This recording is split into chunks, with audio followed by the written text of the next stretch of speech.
We're seeing two interesting things happening at the same time in crypto right now.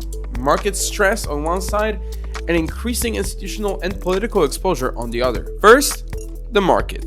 Bitcoin fell about 20% in June, dropping below 60k, marking its worst monthly performance since 2022. On the monthly chart, the June candle stands out.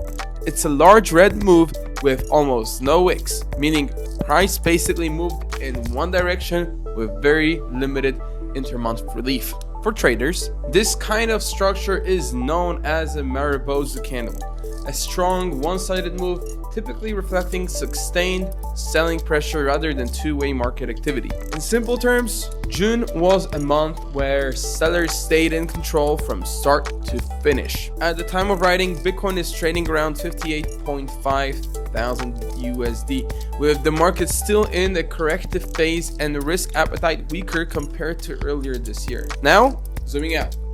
The second major theme is how deeply crypto is becoming embedded into traditional financial and political systems. A new 2025 financial disclosure shows that Donald Trump and affiliated entities generated over $1 billion in crypto-related income over the past year. This exposure spans multiple areas: token and meme coin related royalty programs, crypto venture token sales, including World Liberty Financial NFT licensing revenue, holdings in Bitcoin, Ethereum, and stablecoins, equity stakes in crypto, and infrastructure-related companies through affiliated structures. What's important here is not just the amount, but the structure behind it. Crypto is no longer limited to hedge funds, exchanges, or tech-native companies. It is now visible in political disclosures, corporate balance sheets, and institutional portfolios at the highest level. From a market perspective, this creates an interesting contrast. On one hand,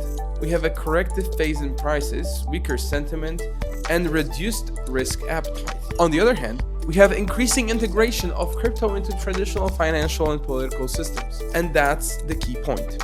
Crypto is no longer operating at the edge of financial system. It is being absorbed into it through capital flows, regulation, and direct participation from major public and private actors.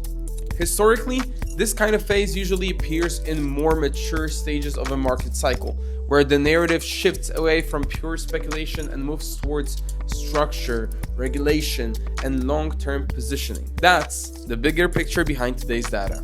That was Kanga Watchpost, and follow for more.